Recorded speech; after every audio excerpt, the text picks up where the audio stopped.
Le projet de fin d'études a été proposé dans le cadre d'optimisation du procédé photogrammétrique élaboré par la CNR pour le calcul de volume d'empreinte d'abrasion.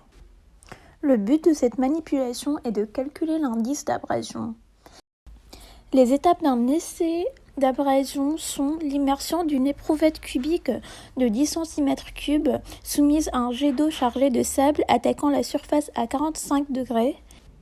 Ensuite, nous comparons le volume de l'empreinte laissée par l'abrasion au volume de l'empreinte sur une éprouvette de verre étalon.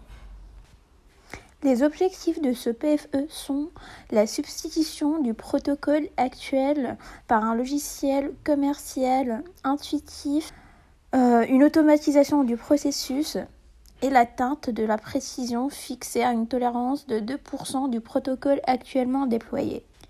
Les prises de vue sont normalisées afin de garantir un résultat précis et stable.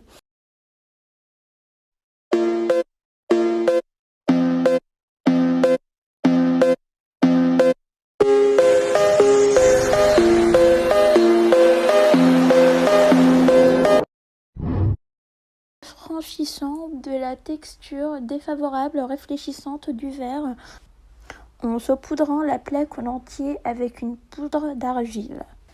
Le béton présente à son tour une texture difficile.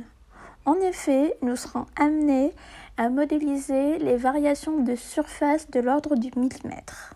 Le protocole actuel réalise le nuage de points sur Micmac, ensuite calcule le volume sur 3DR Shaper.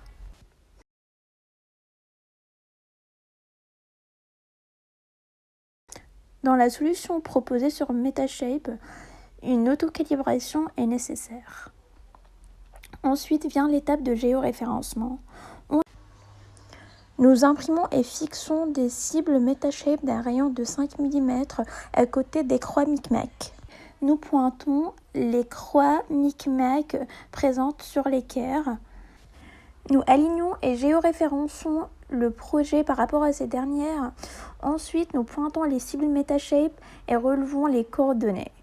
Ces derniers seront enregistrés en fichier et appelés à chaque projet. Pour le traitement photogrammétrique, nous avons élaboré un script qui réalise le nuage de points, réalise le maillage, réalise le mode d'élévation.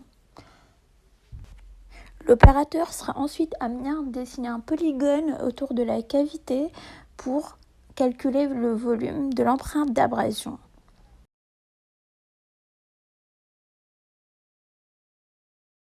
Nous pouvons conclure que nous avons réussi à atteindre la précision fixée à 2% de tolérance par rapport au modèle de référence Micmac.